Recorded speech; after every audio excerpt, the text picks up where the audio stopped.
Well, Stephanie Jenkins has taken her Christian era to a whole new level. She has announced on FB that she thinks her and her children have found a church home. Now, let me read you the post. This is over on FB. She says, me and the kids tried out a church today. I was praying, doing research for months, trying to find a place that we could call our church home. I didn't expect for it to be the first church we tried, but God knew exactly what He was doing. He always does. And we happened to visit on potluck day. What are the chances? Oh, I know you just love that, Stephanie. I surely hope that she did not take anything to this potluck. Oh, Lord, please don't. I hope she knew nothing about this potluck, please. We met such kind-hearted and welcoming people. You usually do at church, Stephanie. The kids loved the kids program, including Manova, who, to my surprise, was perfectly fine with Mama sneaking away to sit in and enjoy the teaching kid-free. Well, there you go. If Manova was perfectly fine with you leaving her with somebody else so you could enjoy the sermon, that means she'd be perfectly fine for you to leave her so you could go get a job. She'd be perfectly fine in daycare then. This proves the point. You can go out and get a job and Manova will be just fine without you. But, she probably doesn't realize that yet at this point, and never will. Unfortunately, I do have to leave a kiddo at home with Drew for us to make it there. But I know that will change in time, and I will get into my mom buggy that will have ample space for my kiddos. And that will open the door for us to have even more time in the community. It warmed my heart seeing the kids' reactions to being at church. With it being all my kids' first time, I was sure what they would think. I think she means I wasn't sure what they would think.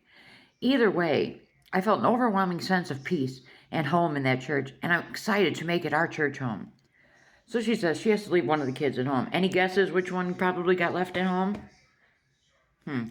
Well, we have proof of which child was left at home. We all know it was Atlas, Poor little Atlas, that he's always the one left behind, and it's disgusting. Somebody in the comments says, this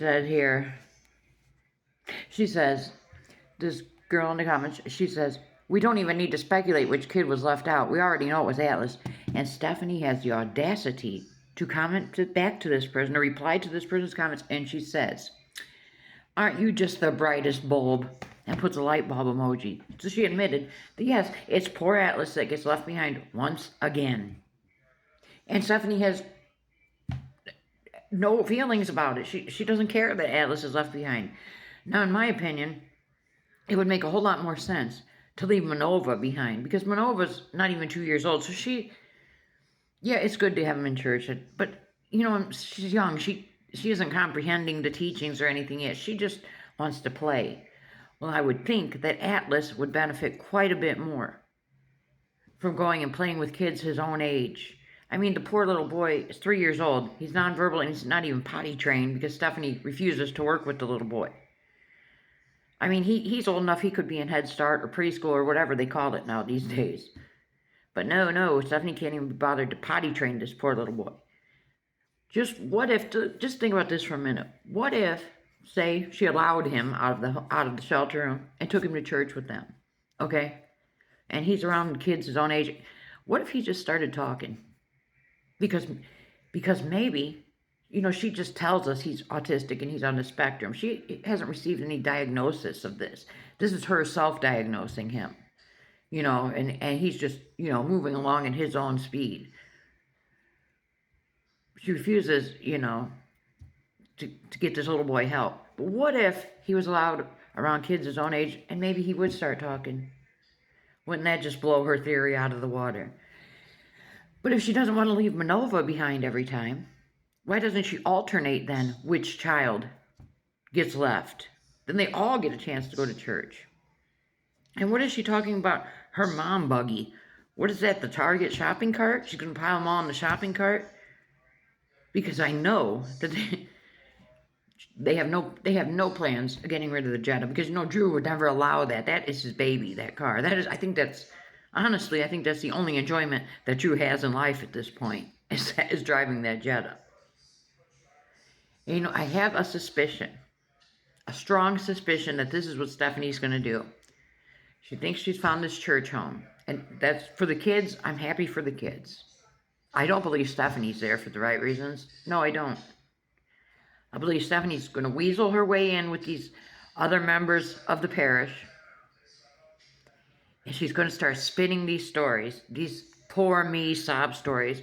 Me and my kids have been in a hotel for almost 2 years now, and we can't get ahead, and we can't get out, and we try, and we try, and we try, and I get all this hate on social media. That's going to be her first mistake, telling these people she's on social media, because these people are going to look and see. They're going to see exactly what the problem is here, the way these kids are treated, the filth, the lack of trying, the lack of motivation to get the kids out of this shelter. But being it's in church, there's some beautiful people in church. She's going to pull on the heartstrings of some of these people in church, and they're going to start giving her, they're going to start helping her out with some money. She's going to start getting all kinds of things for the kids, which that's okay. The kids, people that want to help the kids, hey, those kids can use all the help they can get at this point. But watch, Stephanie's going to go around until she finds somebody that by chance will say something about, oh, well, sweetie, I got some rental properties. We'll just rent to you. That's what's going to happen. And then Stephanie's going to say, see, God's timing. God just gave me this place to live. I told you it was all about God's timing. She's not going to church just because she wants to go to the church and be filled with the Spirit and learn, and for the right reasons. No. She's going with her motivation of, like I said, she's going to try to pull and tug at the heartstrings of these good Christian folks in this church, and somebody's going to end up help. They're going to pull together and help her. Or don't be surprised if they don't pool together and give her a big lump sum of money to get her in somewhere, to get them kids up. I mean, it's a good thing that the kids would be out of there, but it's real ignorant that Stephanie would take advantage of people like this. And it really just, it really just struck something in me seeing that, someone says in the comments, well, we know it's Atlas being left behind. Well, aren't you the smartest bulb? She has no remorse, no nothing. She doesn't care nothing about leaving Atlas behind. That boy needs to be around other kids worse than any of them. But, we're going to take the baby over Atlas, the baby who can't comprehend, who really doesn't know what's going on. She just knows, hey, this is fun. I get to play with, some kids and whatnot. This is a good time. It's disgusting that she has no remorse. Or how about we get on public transportation, Stephanie, that all the kids can go? Like we've been saying for so long, that Jetta, see, here's an instance where something all the kids would benefit from. But we can't because the Jetta doesn't fit them all. And Stephanie is too bougie to get on public transportation. I don't know. I'm not feeling this. And I think she's got a lot of ulterior motives here. And like I said, it's disgusting that Atlas is left behind. And who cares? Let's just leave him at home. Who cares? Nobody cares about Atlas. He doesn't have the superior genes. She claims that, Drew had superior genes. And it probably just irks her that Atlas didn't get those quote-unquote superior genes. Ooh, I would do anything. Just give me that little boy for a week. That little boy, I would see, he would know what it is to be loved and to be paid attention. We'd play all kinds of little educational games. We'd be outside. We'd be trying to talk. We'd be trying to get him to go on the potty. But Stephanie, she doesn't have time for that. She has to, all her time is used up by the golden child, the baby. Let me know. You think that this is Stephanie's plan? To somehow, find someone that has rental properties or to get a huge donation out of this church? I think that's what she's planning. Let me know what you think.